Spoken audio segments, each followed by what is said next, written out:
चलिए हो गया।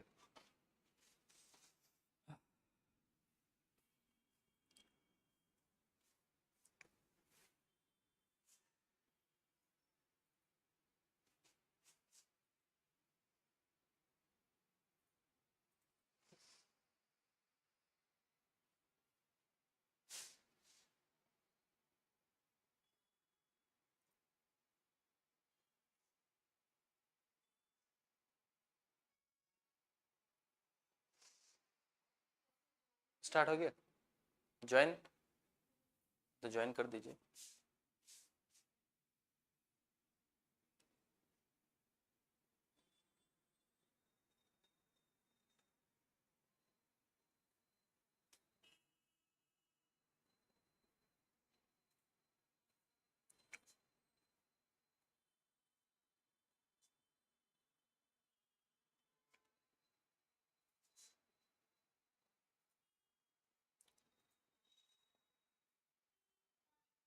Good morning.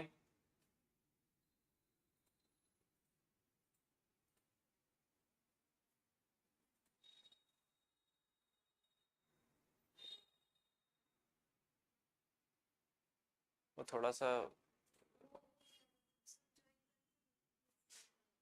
अच्छा,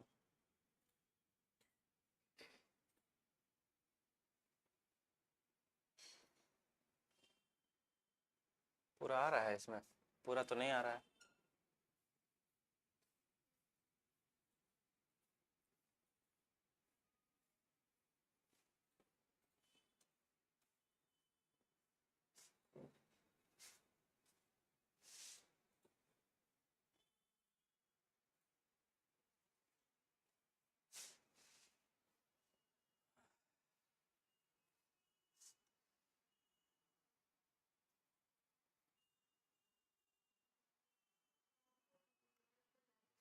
हो गया।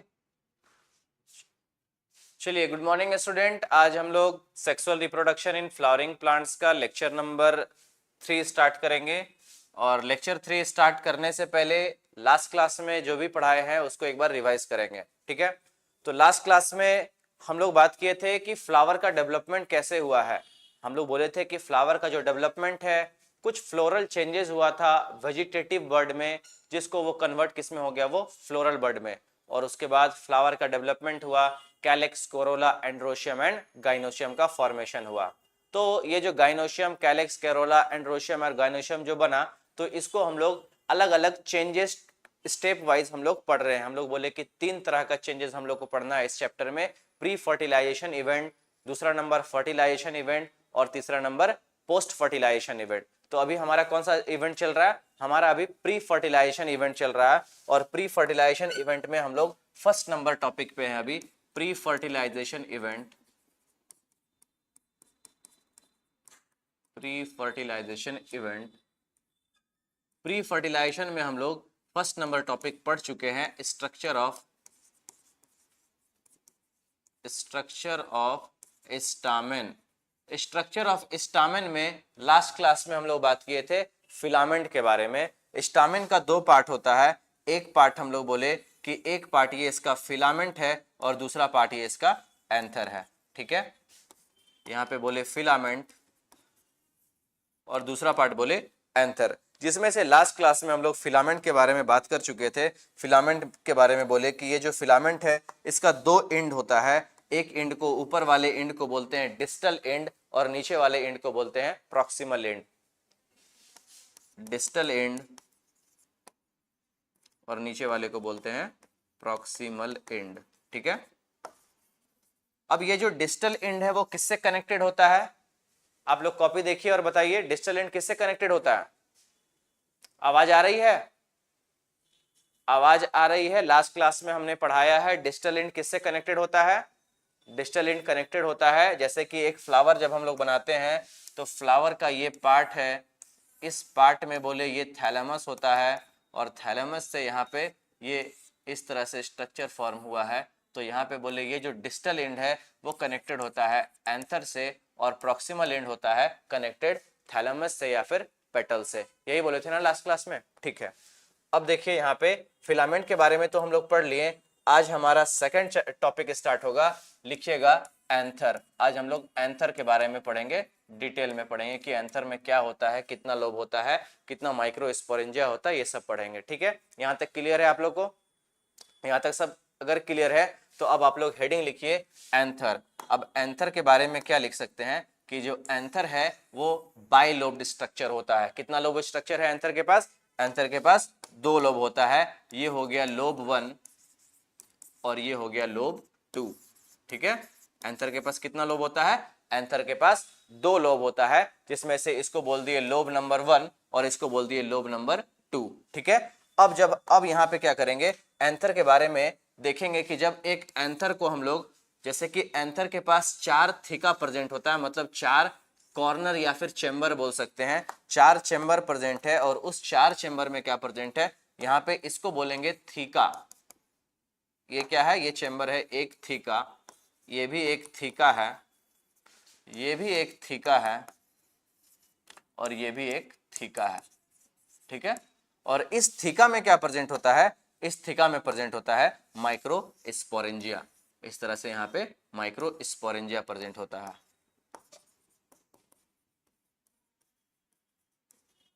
माइक्रोस्पोरेंजिया यहाँ प्रेजेंट है। ये चारों क्या है? माइक्रोस्पोरेंजिया। तो एक एंथर के बारे में अगर हम लिखना चाहें कि एंथर के बारे में क्या क्या डिटेल हम लिख सकते हैं, तो एंथर के बारे में हम फर्स्ट पॉइंट लिख सकते हैं, एंथर इज बाइलोब्ड। कितना लोब है एंथर के पास? दो लोब है, एक लोब ये और एक लोब ये। तो लिखिएगा एंथर इज बाइलोब्ड स्ट्रक्चर।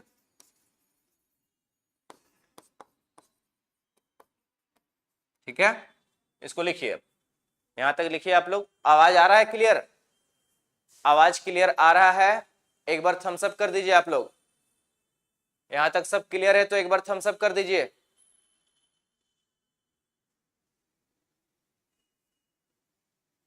चलिए ठीक है, यहाँ पे क्या बोले कि एंथर क्या है? Anther is a bilobed structure. मतलब कितना लोब होता है एंथर के पास?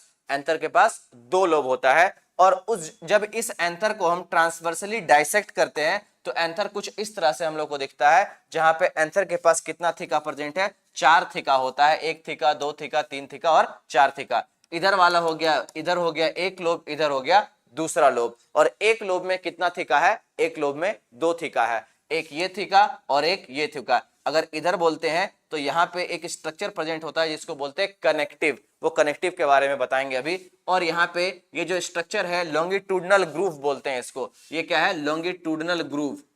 अच्छा, इसके आगे लिख देंगे। यहाँ पे क्या बोले कि एक एंथर के पास कितना लोब है? एक एंथर के पास दो लोब है और उस दो लोब में कितना चेंबर है? थीका का मीनिंग चेंबर, कि इस दो लोब में कितना चेंबर है? इस दो लोब में एक लोब में दो चेंबर है। यहाँ पे एक चेंबर और यहाँ पे एक चेंबर। इस एक चेंबर में क्या प्रेजेंट है? इस एक चेंबर में माइक्रोस्पोरेंजिया प्रेजेंट है। यहाँ पे क्या प्रेजेंट है? माइक्रोस्पोरेंजिया प्रेजेंट है। और यहाँ भी माइक्रोस्पोरेंजिया और यहाँ पे भी माइक्रोस्पोरेंजिया। तो लिख सकते हैं at each corner there is one microsporangia. तो नेक्स्ट पॉइंट लिख सकते हैं, इसके आगे नेक्स्ट पॉइंट लिखिएगा, at each corner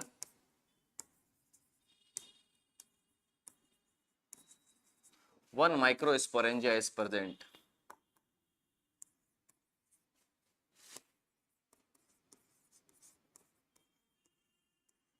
One microsporangia is present.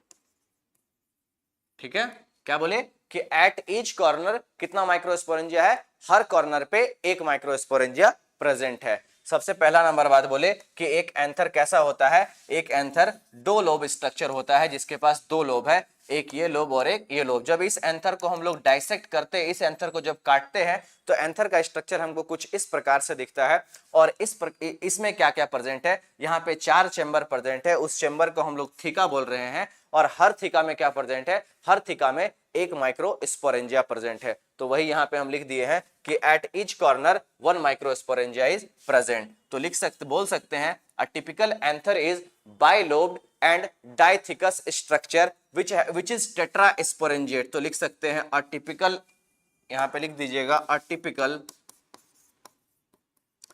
Typical anther is bilobed डाइथिकस। डाइथिकस का मतलब एक लोब में कितना थीका है? दो थीका है। Anther is bilobed डाइथिकस and tetrasporangiate.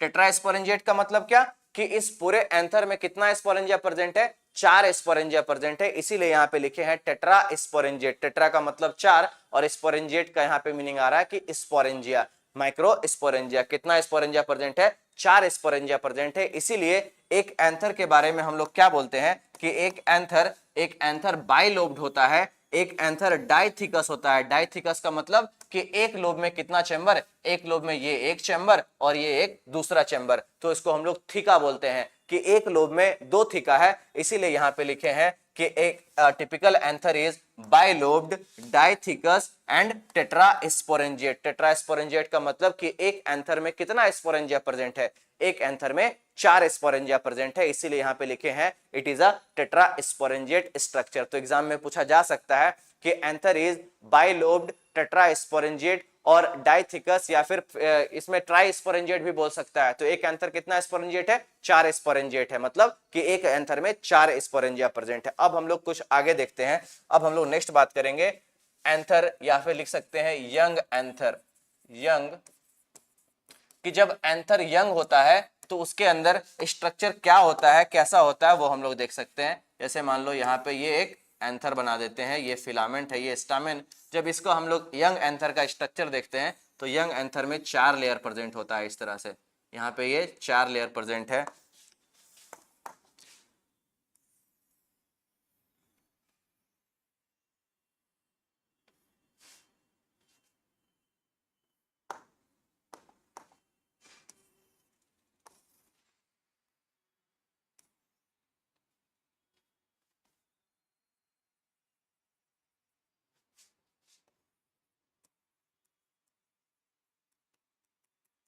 चलिए इसको लिखिए। इधर आप लोग लिख लिए हैं सब, सारा पेज लिख चुके हैं ये सब? अगर लिख लिए हैं तो थम्स अप कीजिए। ये सब लिख लिए हैं, आवाज आ रही है? ये सब आप लोग लिख चुके हैं तो एक बार थम्स अप कर दीजिए। चलिए ठीक है, ये पेज हो गया। इसके बाद फिर यहाँ पे यंग एंथर के बारे में बोले कि एक यंग एंथर में यहाँ पे 4 लेयर प्रेजेंट होता है। तो ये बाहर वाला layer epidermis, endothecium, middle layer और एक और लेयर यहाँ बना देते हैं, दैट इज टैपेटम। टैपेटम को थोड़ा अलग कलर से यहाँ पे ये अंदर में ये वाला लेयर टैपेटम हो जाएगा और अंदर में माइक्रोस्पोरेंजिया प्रेजेंट होगा यहाँ पे इस तरह से। तो यहाँ पे एक एंथर के पास, यंग एंथर जब यंग होता है तो उसके पास कितना लेयर प्रेजेंट होता है, उसके पास 4 लेयर प्रेजेंट होता है। यही एंथर जब मैच्योर हो जाएगा तो इसके पास सिर्फ 2 ही लेयर प्रेजेंट होगा। इसको बनाइए, ये एक यंग एंथर है, बनाइए इसको। अभी इसका डायग्राम लोकेट भी करेंगे नेक्स्ट पेज में। इसको बना लीजिए पहले आप लोग। ये बना लिए? थम्स अप कीजिए एक बार। बना लिए हैं तो एक बार थम्स अप कर दीजिए। ठीक है, अब आगे हम लोग बात करते हैं कि एक यंग एंथर के बाद एक, अच्छा इस स्ट्रक्चर को हम लोग बोल सकते हैं, पूरे स्ट्रक्चर को यहां से, ये जो स्ट्रक्चर है इसको हम लोग बोल सकते हैं माइक्रोस्पोरेंजिया इसके अंदर में प्रेजेंट है। तो यहाँ पे माइक्रोस्पोरेंजिया प्रेजेंट होता है, माइक्रोस्पोरेंजिया प्रेजेंट होता है। लेकिन जब एंथर मैच्योर हो जाता है तो वहां पे पॉलन सैक डेवलप हो जाता है। यहाँ पे ये एंथर, यहाँ पे हेडिंग लिख दीजिएगा मैच्योर एंथर। मैच्योर एंथर, जब एक एंथर मैच्योर हो जाता है तो वहां पे पॉलन सैक का फॉर्मेशन होता है और लेयर कितना बनेगा, लेयर सिर्फ 2 ही बनेगा। यहाँ पे ऐसा 2 लेयर का फॉर्मेशन होगा। यहाँ पे एक ये लेयर और एक ये लेयर, ठीक है। उसके बाद यहाँ पे क्या बनेगा, इसके अंदर भी बहुत सारा पॉलन ग्रेन का फॉर्मेशन हो जाएगा यहाँ पे।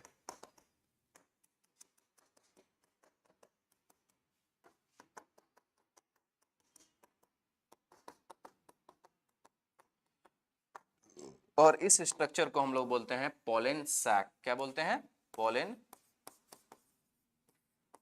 पॉलन सैक बोलते हैं, जिसके अंदर क्या प्रेजेंट है, जिसके अंदर बहुत सारा पॉलन ग्रेन्स प्रेजेंट है। ये सब क्या है, ये सब पॉलन ग्रेन्स है,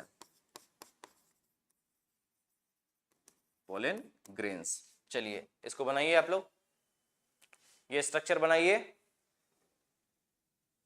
बना लिए? आवाज आ रही है तो एक बार थम्स अप कीजिए। चलो ठीक है, नेक्स्ट पेज पे हम लोग क्या बात करेंगे। अभी हम लोग बात कर लिए कि एक यंग एंथर और मैच्योर एंथर के बारे में। एंथर के बारे में सबसे पहला नंबर बात हो गया। उसके बाद नेक्स्ट बात क्या किए, नेक्स्ट बात किए एक यंग एंथर के बारे में कि जब एक यंग एंथर को हम लोग डाइसेक्ट करते हैं तो हमारे पास 4 लेयर आता है। अभी यंग एंथर का लोकेट भी करेंगे। उसके बाद नेक्स्ट क्या बोले कि जब एंथर मैच्योर हो जाता है तो मैच्योर होने के बाद यहाँ पे अंदर में पोलन सैक, ये जो स्ट्रक्चर को पोलन सैक बोलते हैं, और अंदर में क्या डेवलप हो जाता है, अंदर में पोलन ग्रेन्स बन जाता है। लेकिन यही यंग एंथर के यहाँ इसके अंदर क्या प्रेजेंट है, यहाँ पे प्रेजेंट होता है स्पोरोजिनस टिश्यू। किसके अंदर, यंग एंथर के अंदर स्पोरोजिनस टिश्यू प्रेजेंट होता है यहाँ पे माइक्रोस्पोरेंजिया में, sporogenous tissue, sporogenous young anther में यहां प्रेजेंट होता है। और मैच्योर एंथर के अंदर क्या प्रेजेंट होता है, मैच्योर एंथर में पोलन ग्रेन्स प्रेजेंट होता है। ठीक है यहां तक। चलो अब आगे बात करते हैं। नेक्स्ट हम लोग बात करेंगे, हेडिंग लिखिएगा young anther in detail. Young anther in detail में उसको हम लोग डायग्राम को लोकेट करेंगे। अब यंग एंथर के पास 4 लेयर प्रेजेंट होता है।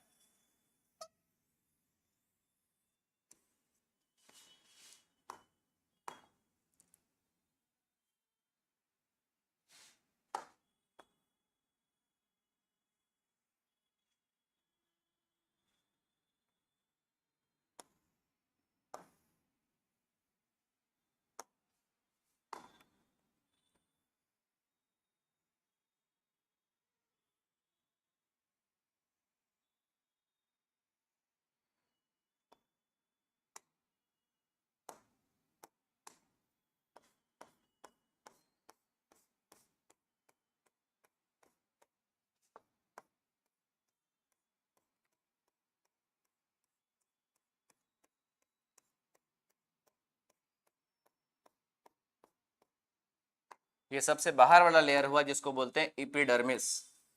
नेक्स्ट लेयर आएगा एंडोथीसियम।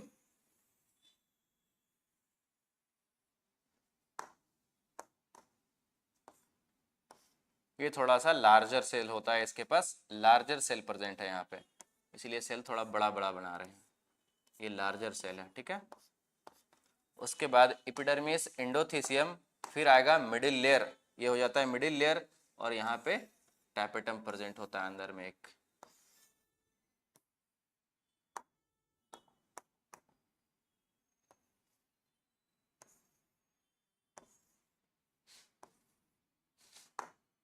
अब इसको हम लोग लोकेट करेंगे। ये बाहर वाला जो लेयर है इसका नाम है एपिडर्मिस,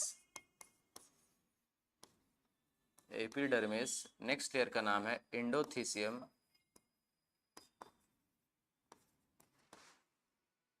फिर नेक्स्ट ये वाला लेयर का नाम है मिडिल लेयर, मिडिल लेयर। उसके बाद इस लेयर का नाम है टैपेटम,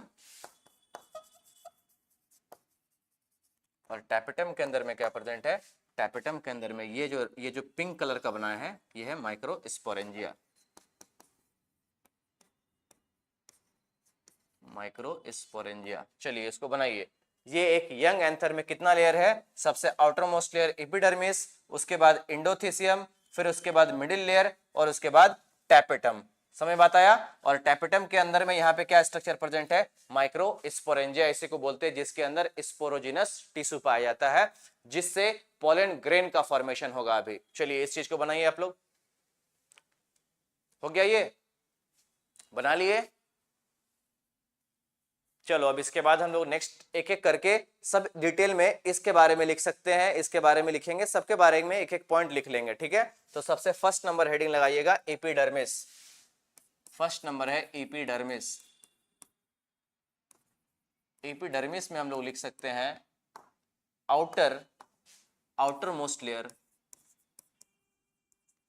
आउटर मोस्ट लेयर। फिर लिख सकते हैं it is single sailed, it is single sailed, एक सेल का स्ट्रक्चर है। सेकेंड नंबर हम लोग एपिडर्मिस के बाद लिख सकते हैं endothecium,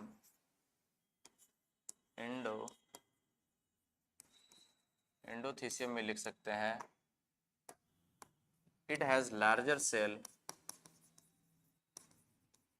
it has larger cell. Second number लिख सकते हैं कि it help in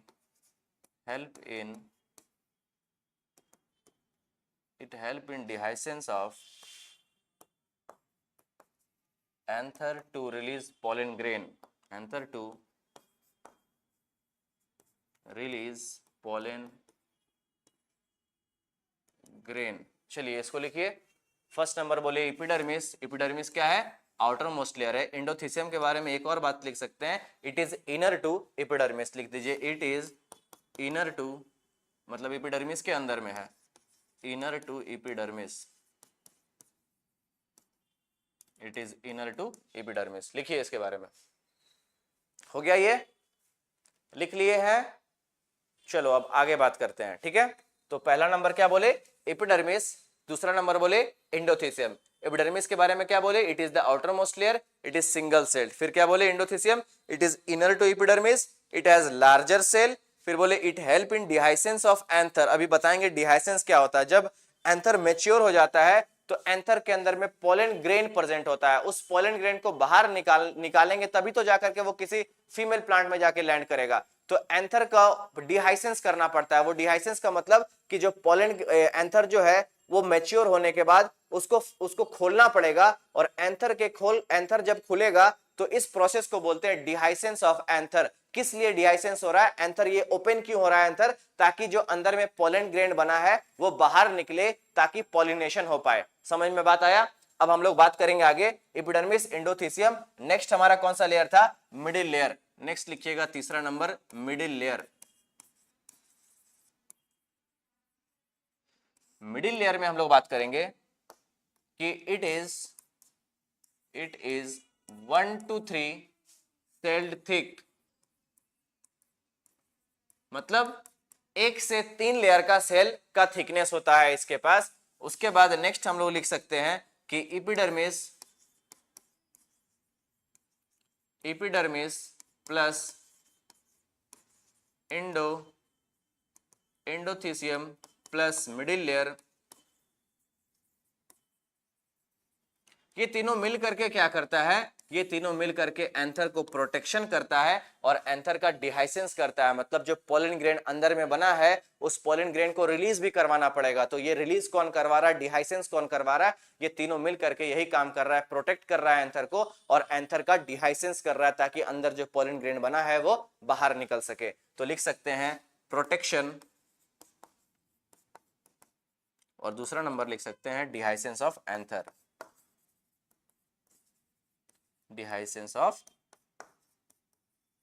anther. Anther का इससे क्या हो सकता है? डिहाइसेंस हो सकता है। कौन मदद कर रहा है? ये तीनों लेयर मिल करके एंथर को प्रोटेक्ट कर रहा है और एंथर को डिहाइसेंस करने में मदद कर रहा है। मतलब क्या? डिहाइसेंस का मीनिंग कि अंदर जो पोलन ग्रेन बना है उसको बाहर रिलीज करवाना है, तो एंथर ओपन होगा। और एंथर किसके मदद से ओपन होगा? ये इस प्रोसेस को बोलेंगे डिहाइसेंस। कौन मदद कर रहा है एंथर को डिहाइसेंस करने में? एपिडर्मिस, एंडोथीसियम और मिडिल लेयर। लेकिन जब इंडिविजुअली पूछा जाए कि epidermis, endothecium, middle layer, tapetum, इन चारों में से अगर एक ऑप्शन आपको चूज करना है तो हम हमेशा चूज करेंगे एंडोथीसियम की। एंडोथीसियम क्या करने में मदद करता है? डिहाइसेंस ऑफ एंथर करने में मदद करता है, मतलब पोलन को रिलीज कराने में मदद करता है। कि पोलन एंथर, मान लो इस तरह से एंथर बना है, उसको ओपन करने में कौन मदद कर रहा है? एंडोथीसियम। सेकंड नंबर लेयर जो है एंडोथीसियम, वो मदद कर रहा है। ठीक है। अब यहाँ पे मिडिल लेयर के बाद नेक्स्ट हमारा कौन सा लेयर आएगा? टैपेटम आएगा। तो ये 4th नंबर लेयर है हमारे पास, टैपेटम।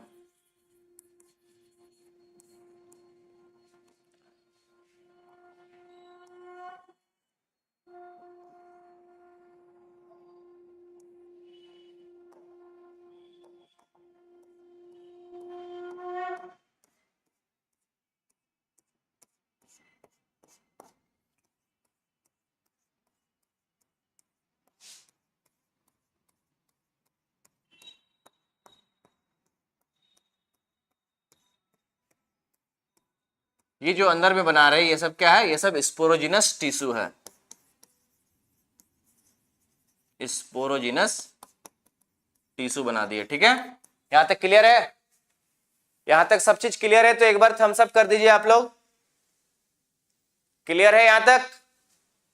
चलो अब आगे बात करेंगे टैपेटम के बारे में। हम लोग लिख सकते हैं it is multi nucleated,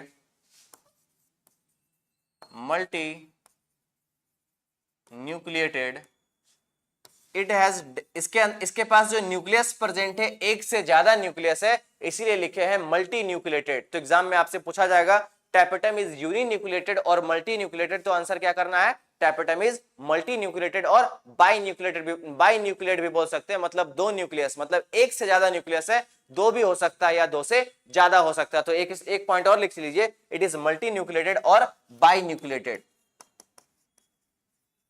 multi nucleated और बाई न्यूक्लिएटेड। फिर लिख सकते हैं it has dense cytoplasm, it has dense cytoplasm.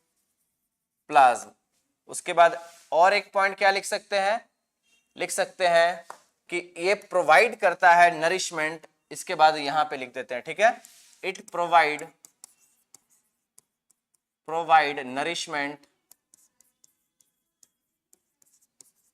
provide nourishment to the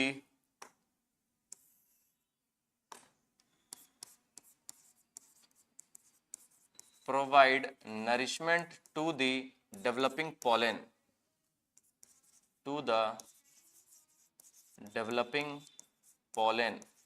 मतलब जो पोलन डेवलप कर रहा है उसको न्यूट्रिशन कौन प्रोवाइड कर रहा है, उसको न्यूट्रिशन ये टैपेटम लेयर प्रोवाइड कर रहा है। क्या बोले कि टैपेटम का क्या काम है, टैपेटम का काम है जो पोलन ग्रेन अंदर में डेवलप कर रहा है उसको न्यूट्रिशन देने का काम किसका है, टैपेटम का काम है। ऊपर वाले तीन लेयर का क्या काम था, एपिडर्मिस, एंडोथीसियम और मिडिल लेयर का क्या काम था, तीनों मिल करके प्रोटेक्ट कर रहा है एंथर को और हेल्प कर रहा है डिहाइसेंस करने में। और टैपेटम का क्या काम है, टैपेटम का काम है प्रोवाइड करना nourishment to the developing pollen. जो पोलन ग्रेन डेवलप कर रहा है अंदर में उसको न्यूट्रिशन कौन प्रोवाइड करेगा, उसको न्यूट्रिशन टैपेटम लेयर प्रोवाइड करेगा। क्यों प्रोवाइड कर पा रहा है, क्योंकि टैपेटम इज मल्टी न्यूक्लिएटेड और यहाँ पे लिखे हैं बाई न्यूक्लिएटेड, और इसका जो साइटोप्लाज्म है बहुत ज्यादा डेंस है, मतलब इसका साइटोप्लाज्म में बहुत सारा न्यूट्रिशन प्रेजेंट है, जिसके कारण टैपेटम मदद कर पा रहा है, प्रोवाइड कर पा रहा है नरिशमेंट। किसको नरिशमेंट प्रोवाइड कर पा रहा है, डेवलपिंग पोलन ग्रेन्स को। जो पोलन ग्रेन्स बन रहा है उसको नरिशमेंट कौन प्रोवाइड कर रहा है, उसको नरिशमेंट प्रोवाइड कर रहा है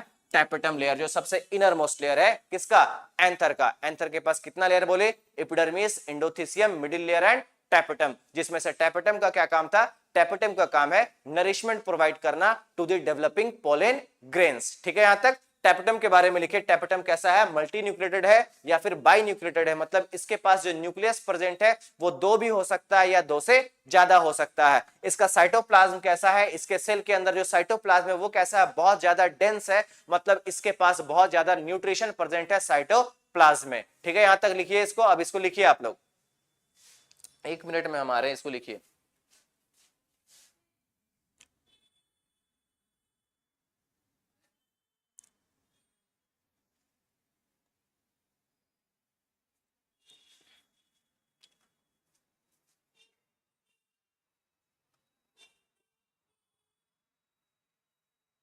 पानी नहीं होगा थोड़ा सा, थोड़ा सा,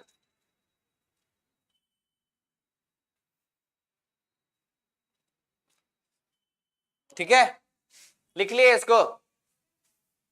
क्या बोले कि ये जो टैपेटम है, टैपेटम का लेयर कैसा है, मल्टी न्यूक्लिएटेड या बाई न्यूक्लिएटेड। अब थोड़ा सा आगे बात करते हैं, अब थोड़ा सा स्पोरोजिनस टिश्यू के बारे में बात करते हैं कि इसके अंदर जो स्पोरोजिनस टिश्यू प्रेजेंट है वो क्या करेगा। नेक्स्ट लाइन में हम लोग यहाँ पे बात कर सकते हैं कि ये जो स्पोरोजिनस टिश्यू है ना, इसके अंदर में स्पोरेंजिया, माइक्रो स्पोरेंजिया के अंदर में सब आपस में इंटरकनेक्टेड होता है। कैसे कनेक्टेड होता है, bye प्लाज्मोडेस्माटल connection.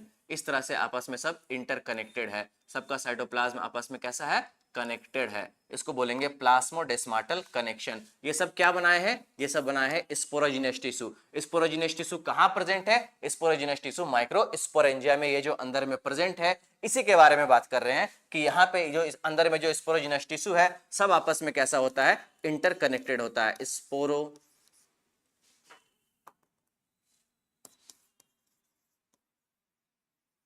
Sporogenous tissue, sporogenous tissue कैसे कनेक्टेड है, प्लाज्मोडेस्माटल कनेक्शन हुआ है, प्लाज्मोडेस्माटल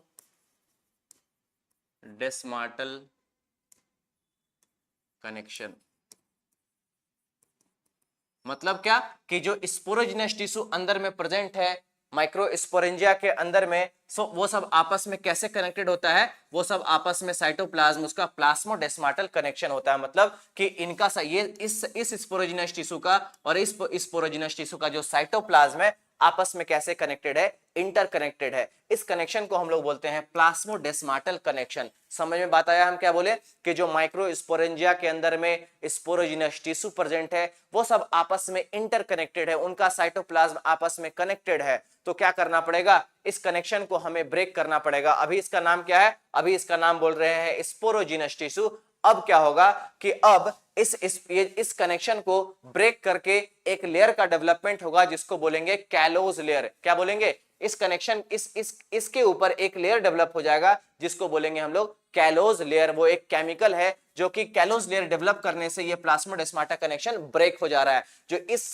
स्पोरोजिनस टिश्यू का और इस स्पोरोजिनस टिश्यू का जो साइटोप्लाज्म आपस में कनेक्टेड है वो अब डिस्कनेक्ट हो जाएगा। क्यों डिस्कनेक्ट हो जाएगा, क्योंकि उसके बाहर एक लेयर डेवलप हो जाएगा जिसको बोलेंगे हम लोग कैलोज लेयर। वो एक कैलोज एंजाइम है, कैलोज केमिकल है, जिसके कारण यहाँ पे जो कनेक्शन है वो ब्रेक डाउन हो जाएगा। तो अब नेक्स्ट हम लोग यहाँ पे बना लेते हैं, इसके आगे यहाँ पे एक लेयर का डेवलपमेंट करा देते हैं।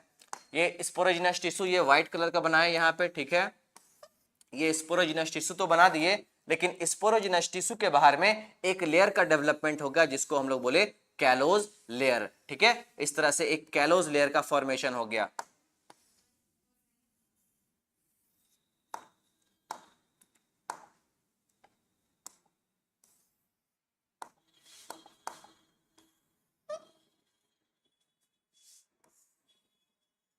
चलिए इसको हम लोग लिख देते हैं यहाँ पे कैलोज लेयर,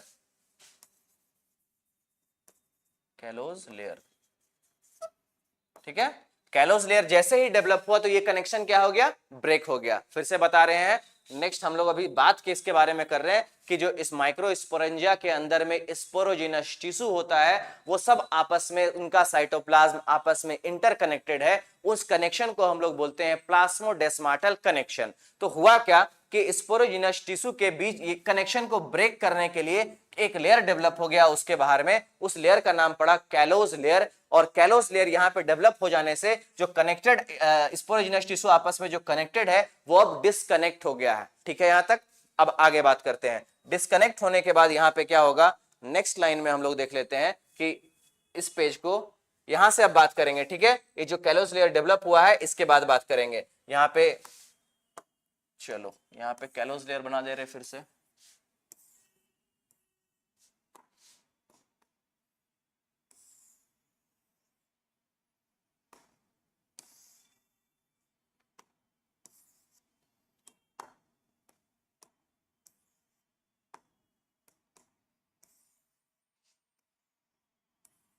चलिए इसको बनाइए।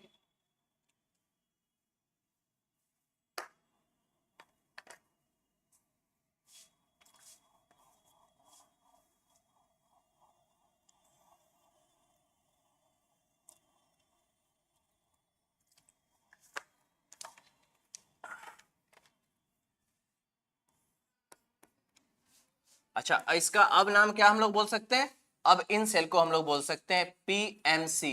क्या बोल सकते हैं, पोलेन मदर सेल बोल सकते हैं। तो यहां पे लिख देते हैं pollen mother cell, pollen mother cell, ठीक है यहां तक। चलो अब यहां पे क्या होगा कि सभी पोलेन मदर सेल में मियोसिस डिवीजन होगा। कैसा डिवीजन होगा पोलेन मदर सेल में, मियोसिस डिवीजन होगा। तो लिखेंगे meiosis, meiosis division, division in each PMC. Her PMC में, मतलब ये भी एक पीएमसी है, ये भी एक पीएमसी है, ये भी एक पीएमसी है और ये भी एक पीएमसी है। तो इस पोलेन मदर सेल में मियोसिस डिवीजन होगा और फॉर्मेशन होगा स्पोर टेट्राड का। किस चीज का फॉर्मेशन होगा, स्पोर टेट्राड का। अगर किसी को कंफ्यूजन हो रहा है तो एक बार हम पीछे से बता दें कि अभी हम लोग पढ़ रहे हैं एंथर के बारे में। एंथर के बारे में बोले, एंथर का 4 लेयर है, epidermis, endothecium, middle layer and tapetum, और उसके अंदर क्या प्रेजेंट है, माइक्रोस्पोरेंजिया के अंदर में स्पोरोजिनस टिश्यू प्रेजेंट है। हम लोग अभी स्पोरोजिनस टिश्यू के बारे में ही बात कर रहे हैं कि जो स्पोरोजिनस टिश्यू है आपस में इंटरकनेक्टेड था, उस कनेक्शन को बोले प्लाज्मोडेस्माटल कनेक्शन। उस स्पोरोजिनस टिश्यू के बाहर में एक लेयर का डेवलपमेंट हुआ, उस लेयर को बोले कैलोज लेयर। कैलोज लेयर आने से क्या हो गया, जो प्लाज्मोडेस्माटल कनेक्शन था स्पोरोजिनस टिश्यू के बीच में वो ब्रेक हो गया। अब प्लाज्मोडेस्माटल कनेक्शन ब्रेक हो जाने के बाद इसको अब हम लोग क्या बोल दे रहे हैं, अब हम लोग इसको बोल रहे हैं पीएमसी, पोलन मदर सेल। ठीक है, अब पोलन मदर सेल में क्या हुआ, हर एक पोलन मदर सेल में मियोसिस डिवीजन स्टार्ट हुआ, और मियोसिस डिवीजन स्टार्ट होकर के फॉर्मेशन हुआ स्पोर टेट्राड का। तो नेक्स्ट पेज में बताते हैं, यहां से एक पोलन मदर सेल को यहां से हम उठाएंगे और उसी में हम लोग आगे देखेंगे। तो एक पीएमसी को उठा लेने के बाद यहाँ पे एक पीएमसी में ऑब्जर्व करेंगे कि क्या होता है। ये एक पीएमसी बनाए, इसके बाहर में कैलोज लेयर यहाँ पे प्रेजेंट है। ठीक है, अब कैलोज लेयर तो प्रेजेंट है, लेकिन अब यहाँ पे होगा फॉर्मेशन स्पोर टेट्राड का, मियोसिस होगा यहाँ पे, इसके अंदर मियोसिस का डिवीजन हुआ, और मियोसिस का डिवीजन हो जाने के बाद यहाँ पे ये जो सेल है ये 4 सेल में कन्वर्ट हो जाएगा, इसीलिए इसको बोलते हैं स्पोर टेट्राड। यहाँ पे ये 4 सेल में कन्वर्ट हो जाएगा, यही व्हाइट वाला सेल 1 2 3 4, इसको बोलते हैं स्पोर टेट्राड। Spore tetrad. अब स्पोर टेट्राड क्या होगा कि ये जो बाहर में तो कैलोज लेयर प्रेजेंट है, ये तो कैलोज लेयर प्रेजेंट है। अब कैलोज लेयर को क्या करना पड़ेगा, हमको कैलोज लेयर को ब्रेक करना पड़ेगा। ब्रेक करने के बाद अंदर में ये जो स्ट्रक्चर है, इस स्ट्रक्चर को बोलते हैं हम लोग माइक्रोस्पोर। क्या बोलते हैं, माइक्रोस्पोर। ये चारों स्ट्रक्चर क्या बना है, ये चारों बना है माइक्रोस्पोर, माइक्रोस्पोर, माइक्रोस्पोर। ठीक है, यहां तक क्लियर है। क्या बोले हम, बोले कि एक पीएमसी में जब मियोसिस डिवीजन हुआ तो पीएमसी का जो सेल है वो कितने सेल में कन्वर्ट हो गया, 4 सेल में कन्वर्ट हो गया, और उस 4 सेल का नाम क्या पड़ा, उस 4 सेल का नाम पड़ा माइक्रोस्पोर। ठीक है, यहां तक 4 सेल का नाम पड़ गया माइक्रोस्पोर। और बाहर में तो कैलोज लेयर अभी भी प्रेजेंट है, तो इस कैलोज लेयर को हमको डाइजेस्ट करना पड़ेगा, मतलब उस लेयर को हमको ब्रेक डाउन करना पड़ेगा, और ब्रेक डाउन करने के लिए एक एंजाइम आता है, उस एंजाइम का नाम है कैलेज एंजाइम। एंजाइम का नाम क्या है, कैलेज एंजाइम। तो यहां पे हम लिख देते हैं कैलेज एंजाइम। कैलेज एंजाइम क्या करेगा कि ये जो येलो वाला कैलोज लेयर का जो लेयर है उसको ब्रेक डाउन कर देगा, और ब्रेक डाउन करने के बाद फॉर्मेशन होगा, ये जो माइक्रोस्पोर है वो बाहर निकल जाएगा। इस तरह से 4 माइक्रोस्पोर बाहर निकल जाएगा। इसका नाम क्या पड़ा, इसका नाम तो हम लोग लिख लिए माइक्रोस्पोर। अब माइक्रोस्पोर कैसा है, हैप्लॉइड है कि डिप्लॉइड है, तो माइक्रोस्पोर यहाँ पे डिप्लॉइड है। अब माइक्रोस्पोर डिप्लॉइड ही क्यों बोल रहे हैं, पोलन मदर सेल के बारे में थोड़ा सा बता दे कि पोलन मदर सेल ये सारा सेल कैसा होता है, ये सब डिप्लॉइड है। ये सब सेल कैसा है, ये सब डिप्लॉइड है। यहाँ पे लिख दे रहे हैं 2n।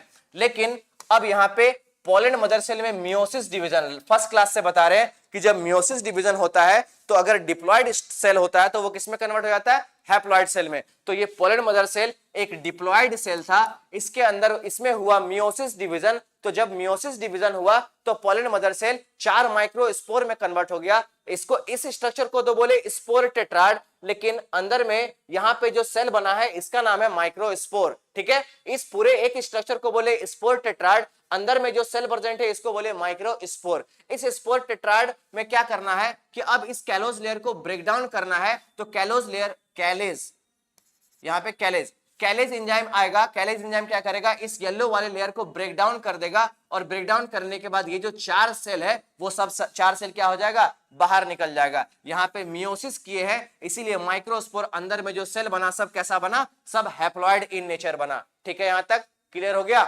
अब बात करते हैं थोड़ा सा आगे कि अब क्या होगा। अब होगा कि ये जो माइक्रोस्पोर है ये माइक्रोस्पोर कन्वर्ट हो जाएगा पोलन ग्रेन में। इससे एक पोलन ग्रेन बनेगा, इससे भी एक पोलन ग्रेन, इससे भी एक पोलन ग्रेन, और इससे भी एक पोलन ग्रेन। मतलब याद करो, थोड़ा सा समझो कि एक पोलन मदर सेल में हम मियोसिस डिवीजन किए तो हम कितना पोलन ग्रेन का फॉर्मेशन कर पा रहे हैं, 4 पोलन ग्रेन का फॉर्मेशन कर पा रहे हैं। एक पीएमसी से कितना पोलन ग्रेन बन रहा है, 4 पोलन ग्रेन बन रहा है। एक पीएमसी से कितना माइक्रोस्पोर बन रहा है, एक पीएमसी से 4 माइक्रोस्पोर बन रहा है। तो यहाँ पे अब क्या करेंगे कि यहाँ पे अब माइक्रोस्पोर का फॉर्मेशन कर देंगे। यहाँ पे इस तरह से 1 माइक्रोस्पोर, 2 माइक्रोस्पोर, 3 और 4, यहाँ पे माइक्रोस्पोर बन जाएगा। अब यहाँ पे ये स्ट्रक्चर हम बना देते हैं, यहाँ पे इसको डिटेल में बनाएंगे अभी माइक्रोस्पोर का स्ट्रक्चर, पोलन ग्रेन का स्ट्रक्चर। ये सब क्या बना दिए, ये सब बना दिए पोलन ग्रेन। ठीक है, इसको आप लोग बनाइए। और पोलन ग्रेन को हम लोग बोल सकते हैं मेल गैमेटोफाइट, पोलन ग्रेन या फिर male gametophyte, male gametophyte, pollen grain और मेल गैमेटोफाइट। ठीक है, चलिए थोड़ा सा बैक करें। ठीक है, इधर क्लियर, ये सब पेज आप लोग लिख चुके हैं ना, ये सब लिख चुके हैं तो एक बार थम्स अप कर दीजिए। क्लियर हो रहा है सब? कहीं कुछ डाउट है तो पूछिए, कहीं कुछ डाउट है तो पूछिए आप लोग। क्लियर है?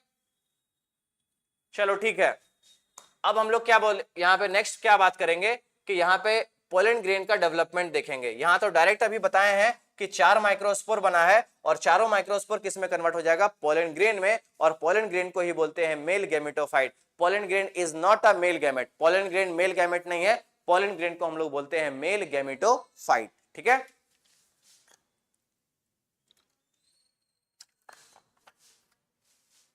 चलिए आगे बात करते हैं। नेक्स्ट हेडिंग लिखिएगा,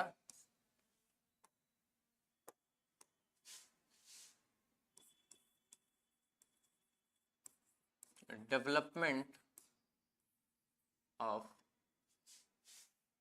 pollen grain, development of pollen grain. चलो यहां तक ये पेज लिख लिया आप लोग, ये पेज हो गया। ठीक है, आगे बात करते हैं डेवलपमेंट ऑफ पोलन ग्रेन। तो पोलन ग्रेन का डेवलपमेंट कहां से हुआ? पोलन ग्रेन का डेवलपमेंट तो माइक्रोस्पोर से ही हुआ है। एक मिनट,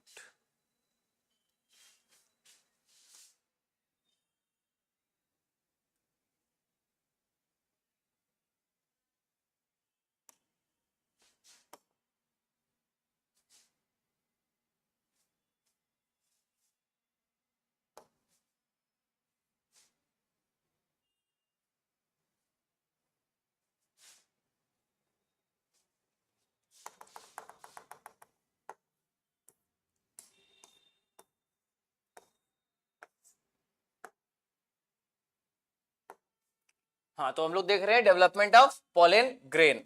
तो पोलन ग्रेन का डेवलपमेंट किससे हुआ है? पोलन ग्रेन का डेवलपमेंट तो माइक्रोस्पोर से हुआ है। यहाँ पे देखो माइक्रोस्पोर यही तो कन्वर्ट हुआ पोलन ग्रेन में। अब इसी को डिटेल में देखेंगे कि कैसे होता है पोलन ग्रेन का डेवलपमेंट। तो एक माइक्रोस्पोर ले लेते हैं, यहाँ पे एक माइक्रोस्पोर लिए, माइक्रोस्पोर, और माइक्रोस्पोर कैसा है, हैप्लॉइड है या डिप्लॉइड है? तो माइक्रोस्पोर यहाँ पे लिखेंगे एन, मतलब it is haploid in nature, haploid in nature. ठीक है, इस माइक्रोस्पोर के अंदर में एक न्यूक्लियस प्रेजेंट है, इस माइक्रोस्पोर सेल का न्यूक्लियस प्रेजेंट है, ये लिख दिए इसका न्यूक्लियस। ठीक है, अब क्या होगा कि इस माइक्रोस्पोर के अंदर वैक्यूल का फॉर्मेशन होगा, ये माइक्रोस्पोर ग्रो करेगा और इसमें वैक्यूल अपीयर हो जाएगा। यहाँ पे ये तो न्यूक्लियस प्रेजेंट है ही, यहाँ न्यूक्लियस प्रेजेंट है और एक स्ट्रक्चर और डेवलप हो गया जिसको हम लोग बोले वैक्यूल, ये बोल दिए वैक्यूल। ठीक है, अब क्या होगा कि वैक्यूल का साइज थोड़ा सा इंक्रीज कर जाएगा। माइक्रोस्पोर का वैक्यूल का साइज इंक्रीज होने से क्या होगा कि न्यूक्लियस जो सेंटर में था, अब न्यूक्लियस वो नीचे आ जाएगा, अब न्यूक्लियस थोड़ा सा नीचे हो जाएगा। तो यहाँ पे हम न्यूक्लियस यहाँ बना देते हैं। ठीक है, तो लिख दीजिए, यहां लिख देते हैं nucleus is pushed to one side. Nucleus नीचे वाले साइड में आ गया। क्यों नीचे वाले साइड में आ गया? क्योंकि वैक्यूल का जो सरफेस वैक्यूल का है इंक्रीज हो गया। वैक्यूल देखो अभी इतना छोटा था, अभी वैक्यूल थोड़ा सा इंक्रीज कर लिया अपने सरफेस एरिया को, तो ये अपने साइज को इंक्रीज कर लिया, जिससे कारण जो न्यूक्लियस है वो थोड़ा सा नीचे आ गया। ठीक है, अब बात करते हैं थोड़ा सा आगे। अब इसके बाद क्या करेंगे कि ये न्यूक्लियस तो यहाँ पे आ चुका है, इसके अंदर एक स्ट्रक्चर का और डेवलपमेंट होगा जिसको बोलते हैं एसिमेट्रिक स्पिंडल। ये माइक्रोस्पोर है, ये इसका न्यूक्लियस है, इसमें डेवलपमेंट हो जाएगा, एक स्ट्रक्चर है जिसको बोलते हैं हम लोग एसिमेट्रिक स्पिंडल। इस तरह से एसिमेट्रिक स्पिंडल बनता है। ठीक है, इसको बोलते हैं हम लोग asymmetric spindle. Asymmetric spindle. Asymmetric spindle करेगा क्या, इसमें इसके बारे में लिख देते हैं। इट डू अनइक्वल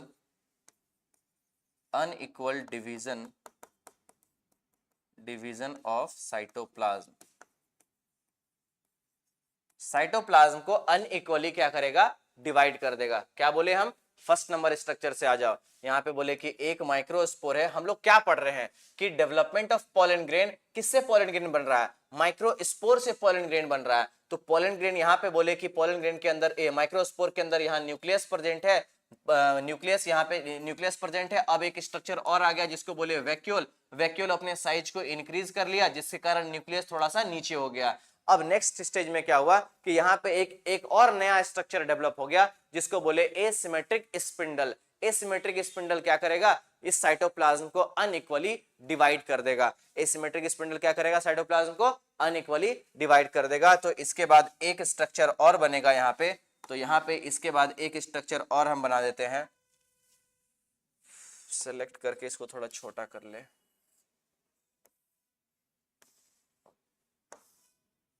इसको यहां रख देते हैं, ठीक है। अब यहाँ पे एक स्ट्रक्चर और बनेगा। तो यहाँ पे अब डेवलपमेंट हो जाएगा और यहाँ पे एक इरेग्युलर न्यूक्लियस प्रेजेंट है यहाँ पे। और इसके बारे में लिखेंगे इट इज, और इसके बारे में लिखेंगे, यहाँ पे लिख सकते हैं जेनरेटिव सेल, और इसको लिख सकते हैं वेजिटेटिव सेल। वेजिटेटिव सेल, इसको लिख देते हैं इरेग्युलर न्यूक्लियस।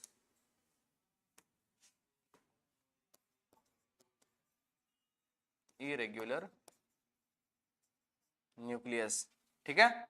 और चलो इसके बाद लिखेंगे, ये पूरा स्ट्रक्चर आप लोग बनाइए। चलो इसको एक बार पूरा बनाओ, उसके बाद हम लोग नेक्स्ट क्लास में करेंगे।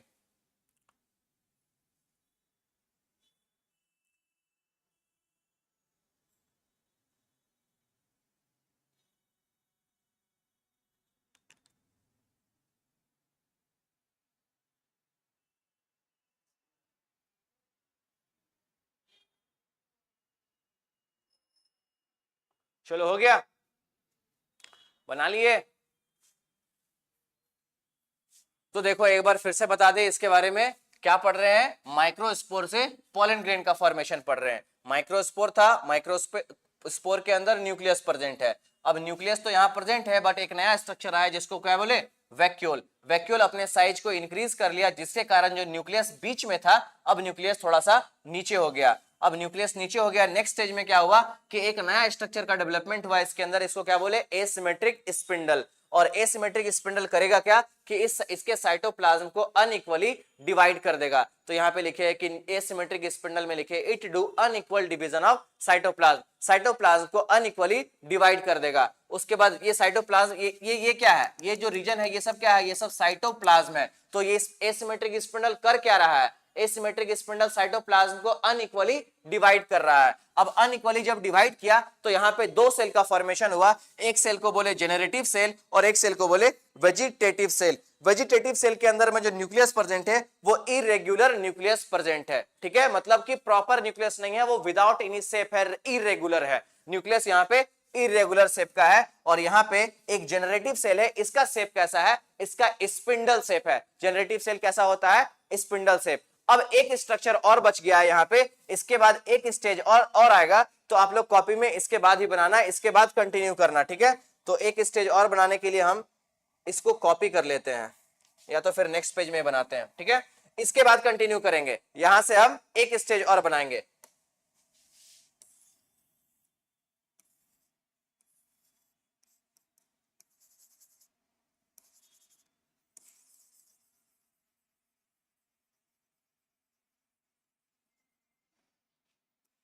अब एक स्टेज क्या होगा कि इसके बाहर लेयर का फॉर्मेशन हो जाएगा, दो लेयर आ जाएगा, तब जाकर के इसको हम लोग बोलेंगे पोलेन ग्रेन्स।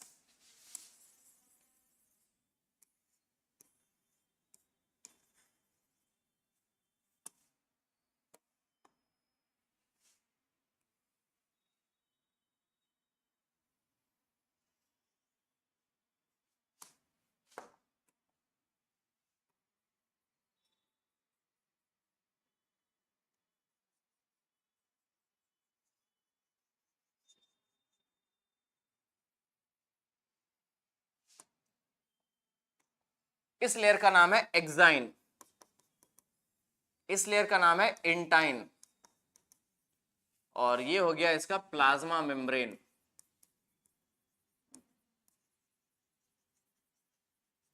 और जहां पे देखो, यहां पे एक्साइन जो लेयर है वो यहां पे नहीं बनाया है, तो इस पोर्शन को जहां पे एक्साइन एब्सेंट होता है उसको बोलते हैं जर्म पोर।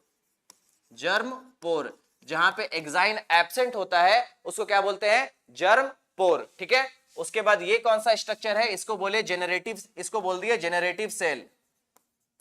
जेनरेटिव सेल कैसा होता है? Spindle shape, spindle shaped. और ये जो साइटोप्लाज्म है, ये जो स्ट्रक्चर है, ये पूरा इस साइटोप्लाज्म में ये क्या है? It is vegetative cell.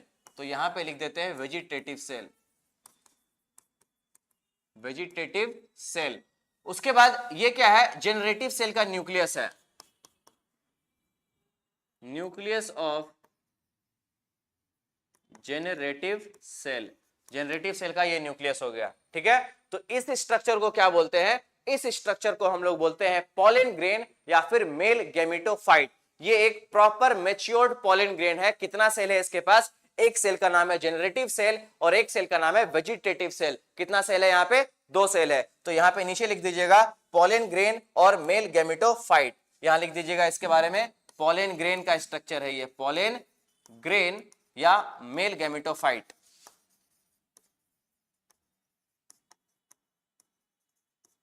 Clear है यहां तक? चलो ठीक है, अब इसके बाद हम लोग नेक्स्ट क्लास में करेंगे। यहां पर एक बार रिकैप कर ले कि आज हम लोग क्या पढ़े हैं। ठीक है,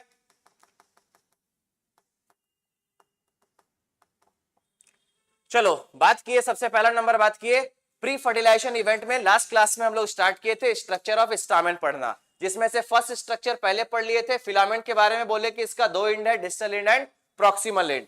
नेक्स्ट क्या बात किए?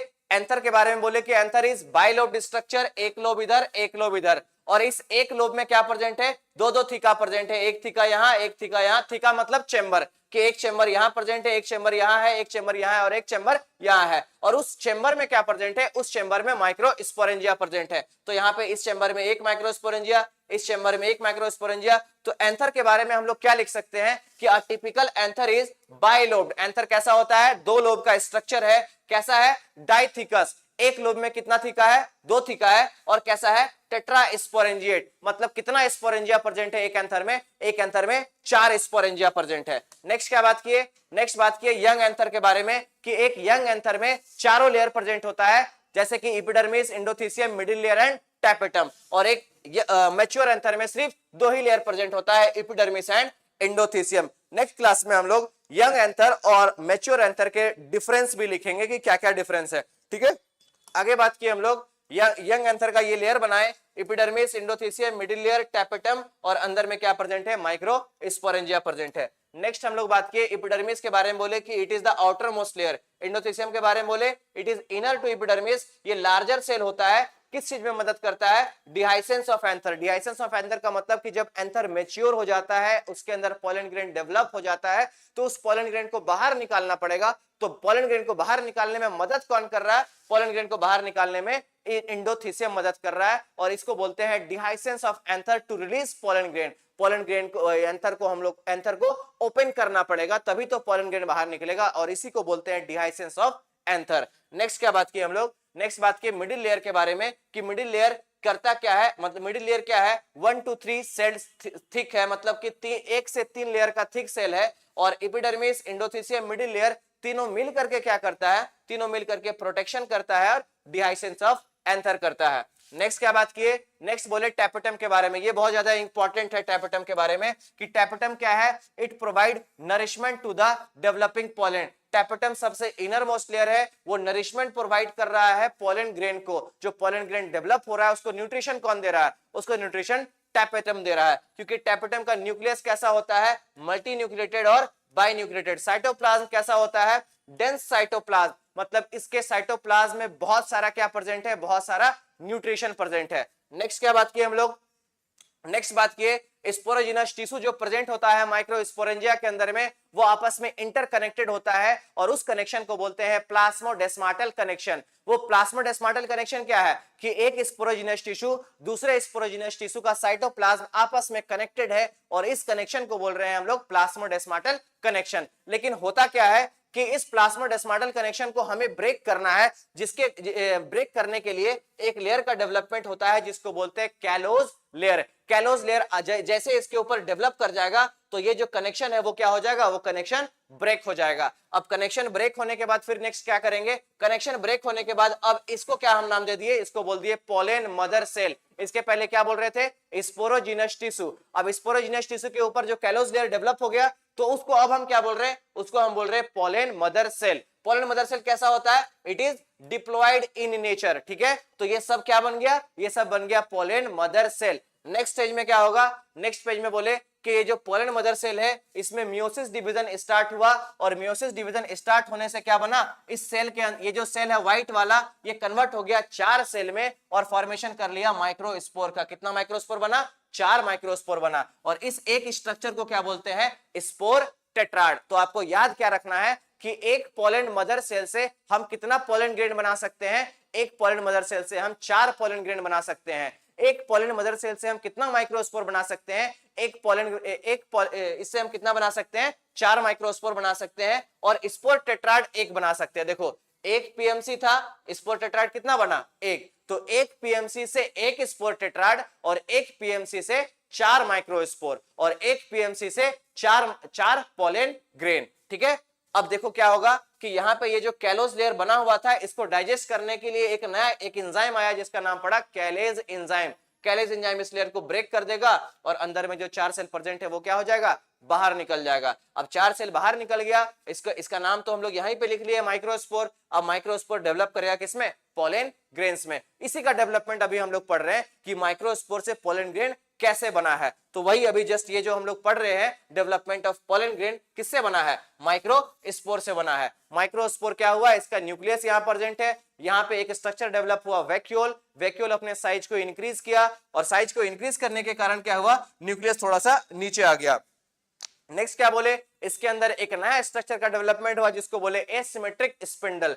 एसिमेट्रिक स्पिंडल क्या करेगा, एसिमेट्रिक स्पिंडल साइटोप्लाज्म को अनइक्वली डिवाइड कर देगा और जैसे ही अनइक्वली डिवाइड किया तो 2 सेल का फॉर्मेशन हो गया। एक सेल को बोले हम लोग वेजिटेटिव सेल और एक सेल को बोले हम लोग जेनरेटिव सेल। ठीक है, तो यहाँ पे देखो एसिमेट्रिक स्पिंडल डिवाइड किया इस पूरे साइटोप्लाज्म को तो 2 सेल का फॉर्मेशन हुआ, एक सेल बना जेनरेटिव सेल और एक सेल बना वेजिटेटिव सेल। जो वेजिटेटिव सेल है इसका न्यूक्लियस कैसा है, इरेग्युलर है। नेक्स्ट क्या बात किए, नेक्स्ट हम बात किए कि जो ये जो सेल था वो 2 सेल में कन्वर्ट हुआ। अब इसके ऊपर 2 लेयर का डेवलपमेंट हो गया, एक लेयर को बोले एक्साइन और दूसरे वाले लेयर को बोले इंटाइन। जहां पे एक्साइन एब्सेंट होगा उसको क्या बोलेंगे, जर्म पोर। यही जो पोर है यहीं से पोलन ट्यूब का फॉर्मेशन होगा। जब हम पॉलिनेशन पढ़ेंगे ना तो पॉलिनेशन में बताएंगे कि एक पोलन ग्रेन से किस जगह से पोलन ट्यूब का फॉर्मेशन होता है, तो जर्म पोर से ही पोलन ट्यूब का फॉर्मेशन होता है। ठीक है, आपको याद रखना है कि जो सबसे बाहर का जो लेयर होता है पोलन ग्रेन का उसका नाम क्या है, एक्साइन, और उसके अंदर का लेयर होता है उसका नाम क्या होता है, इंटाइन, और जहां पे एक्साइन एब्सेंट है उसका नाम क्या होता है, जर्म पोर। उसके बाद बोले कि जनरेटिव सेल का शेप कैसा होता है, जनरेटिव सेल का शेप स्पिंडल शेप होता है। कैसा शेप होता है, स्पिंडल शेप। फिर नेक्स्ट क्या बोले कि जो वेजिटेटिव सेल में जो न्यूक्लियस प्रेजेंट है वो रेगुलर है या इरेगुलर है, तो क्या बोलेंगे, इट इज इरेगुलर, मतलब प्रॉपर शेप नहीं प्रेजेंट है। ठीक है, और यहाँ पे वेजिटेटिव सेल में यहाँ पे एक न्यूक्लियस प्रेजेंट है। क्लियर हुआ। इसके बाद हम लोग नेक्स्ट क्लास में देखेंगे, नेक्स्ट क्लास में स्ट्रक्चर पढ़ेंगे, फीमेल रिप्रोडक्टिव पार्ट के बारे में पढ़ेंगे और फीमेल गैमेट कैसे बनता है वो पढ़ेंगे। अभी मेल गैमेट बताए नहीं है, अभी स्ट्रक्चर कुछ स्टेटमेंट अभी इसमें लिखवाएंगे, उसके बाद हम लोग फीमेल पार्ट में एंटर कर जाएंगे। ठीक है, यहां तक क्लियर हो गया तो एक बार थम्स अप कर दीजिए, और सब समझ में आ गया तो आप एक बार बता सकते हैं कि अगर कुछ डाउट है तो वो भी बता सकते हैं। कहीं कुछ पूछना है आप लोग को, किसी पेज में कुछ डाउट है तो पूछिए। क्लियर है यहां तक, चलो बहुत अच्छा। इसके बाद हम लोग नेक्स्ट क्लास में करेंगे, लेकिन हो सके तो आज हम एक डीपीपी देंगे आप लोग को आपके ग्रुप में, और उसको आप लोग को नेक्स्ट क्लास में करके आना है। ठीक है, चलो, थैंक यू।